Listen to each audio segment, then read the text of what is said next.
Assalamualaikum warahmatullahi wabarakatuh. Sabahul khair, sabahun nur. Kaifa halukum? Bil khair, alhamdulillah. Selamat pagi anak-anak semuanya. Alhamdulillah semuanya dalam keadaan sehat wal afiat. Tetap semangat belajar dan jaga kesehatan. Anak-anak, sebelum pembelajaran dimulai, mari kita mulai pembelajaran hari ini dengan berdoa terlebih dahulu. Bersama-sama yuk. Bismillahirrahmanirrahim. Rabbis shrahli sadri wa yassirli amri wahlul 'uqdatam min lisani yafqahu qawli. Rabbi zidni ilma warzuqni fahma. Amin ya rabbal alamin. Alhamdulillah anak-anak, apakah kalian semuanya sudah sholat subuh? Alhamdulillah sudah. Sudah sholat duha dan murojaah? Bagus sekali, semuanya sudah istiqomah. Anak-anak, mari kita nyanyikan lagu Garuda Pancasila supaya kita lebih semangat. Ayo bersama-sama ya. 1, 2, 3. Garuda Pancasila, akulah pendukungmu. Patriot proklamasi, sedia berkorban untukmu. Pancasila dasar negara, rakyat adil makmur sentosa, pribadi bangsaku. Ayo maju, maju, ayo maju, maju, ayo maju, maju. Alhamdulillah anak-anak, pada materi sebelumnya kita telah belajar tentang bagian-bagian tumbuhan beserta fungsinya. Kali ini kita akan belajar tentang bagian-bagian tubuh hewan beserta fungsinya dan cara menggunakan atau merencanakan pertanyaan untuk persiapan wawancara. Selanjutnya anak-anak, sebelum pembelajaran dimulai, kalian bisa mengakses link bahan ajar yang sudah Pak Jamhari bagikan di link Google Classroom. Ini saya buat flipbook. Ini menarik sekali anak-anak. Bisa kalian buka nanti ya. Oke, tujuan pembelajaran hari ini yaitu setelah mengamati video pembelajaran, kalian mampu memerinci bagian-bagian tubuh hewan beserta fungsinya dengan benar. Yang kedua, setelah mengamati video pembelajaran, kalian bisa mengkreasikan laporan tentang persamaan dan perbedaan bagian-bagian hewan dalam bentuk diagram Venn. Yang ketiga, kalian nanti juga mampu merencanakan daftar pertanyaan untuk persiapan wawancara dengan tepat. Dan yang terakhir, kalian mampu menyusun pertanyaan secara tertulis menggunakan kosakata baku dan kalimat efektif untuk persiapan wawancara dengan benar. Oke, kita langsung lanjut dari hari ini.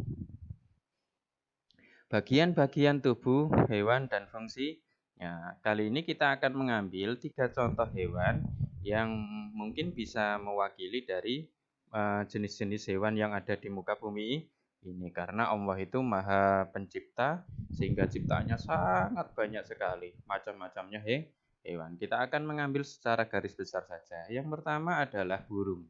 Burung ini mempunyai paruh. Fungsinya apa? Yaitu mengambil makanan. Nah, paruh burung sendiri ini berbeda-beda. Ini ada paruh burung untuk makan biji-bijian. Ada juga paruh burung yang bentuknya lancip. Maka fungsinya juga untuk mencabik-cabik mangsanya. Yang kedua ada mata.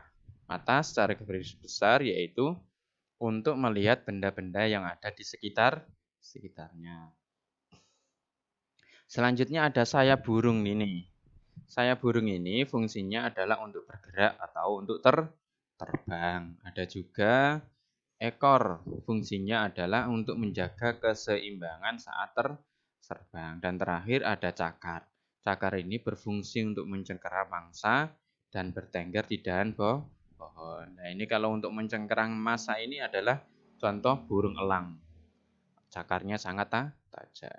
Bisa dimengerti anak-anak? Kita lanjut contoh hewan selanjutnya. Ada hewan yang hidup di air, yaitu ikan. Ikan ini mempunyai sisik. Fungsinya adalah sebagai pelindung tubuh. Kemudian badan ikan ini berbentuk ramping supaya memudahkan bergerak di dalam air. Ada ekor, yaitu membantu pergerakan di air. Ada juga sirip yang berfungsi untuk berenang. Ada insang. Ini berfungsi untuk bernafas. Makanya kenapa kok ikan itu di dalam air bisa bernafas? Karena alat pernafasannya berupa insang ini bisa mengambil oksigen yang ada di dalam air. Beda dengan manusia. Kalau manusia itu pernafasannya menggunakan paru-paru, mengambil oksigennya dari udara. Kalau insang ini mengambil oksigennya dari air. Dan yang selanjutnya yaitu mata. Fungsinya adalah untuk melihat benda-benda yang ada di sekitar. Nah, inilah anak-anak kelebihan atau kehebatan ciptaannya Allah. Ada yang bernafas menggunakan insang, ada yang bernafas menggunakan paru-paru seperti kita. Kalau kita di dalam air tanpa bantuan oksigen, kita tidak bisa bernafas. Selanjutnya ada juga kucing. Kucing, telinga ini berfungsi untuk mendengar. Mata fungsinya untuk melihat. Kemudian hidung untuk mencium bau. Nah, ini kelebihannya kucing lagi, yaitu bisa mencium bau dari jarak yang cukup jauh. Makanya kucing ini kalau mengendus ikan bakaru langsung tahu itu ada ikan. Ada juga rambut berfungsi untuk menutupi tubuhnya. Kemudian ada misai atau yang sering kita sebut dengan kumis kucing, fungsinya untuk mengetahui keadaan di sekitar. Makanya kucing ini kalau mencium bau sesuatu ini akan bergerak-gerak ya. Selanjutnya ada kaki, fungsinya adalah sebagai alat penggerak. Dan yang terakhir yaitu bagian ekor, fungsinya yaitu untuk menjaga keseimbangan ketika berjalan. Nah, makanya kalau berjalan ekornya akan bergerak-gerak itu untuk menjaga keseimbangan. Selanjutnya anak-anak kalian bisa akses tugas kalian di link LKPD ini. Kalian klik dalam bentuk flipbook, nanti akan menarik. Di situ kalian amati gambar serangga dan gambar kumbang. Serangganya itu amati laba-laba dan kumbang. Kalian isi pada tabel yang sudah tersedia, kemudian carilah persamaan dan perbedaannya dalam bentuk diagram Venn. Bisa ya? Alhamdulillah. Oke, selanjutnya materi pembelajaran selanjutnya yaitu daftar pertanyaan wawancara. Pertanyaan yang diajukan kepada narasumber harus sesuai dengan topik wawancara. Kata tanya yang digunakan dalam membuat pertanyaan ada apa, berapa, di mana, kapan, mengapa, dan bagaimana yang sudah kalian pelajari dalam pembelajaran sebelumnya. Yaitu seperti saya ingatkan, apa menanyakan sesuatu peristiwa, kemudian bagaimana menanyakan proses. Semuanya itu harus sesuai dengan fungsi kata tanya. Nanti kita coba ya.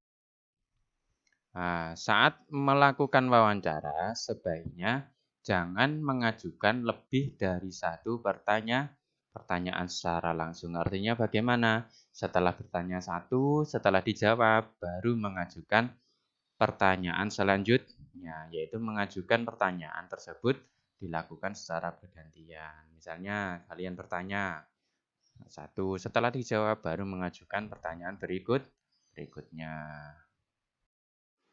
Contoh mengajukan pertanyaan secara bergantian. 1.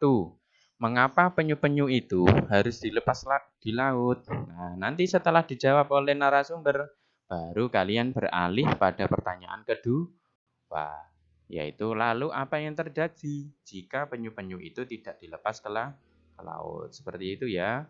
Oke.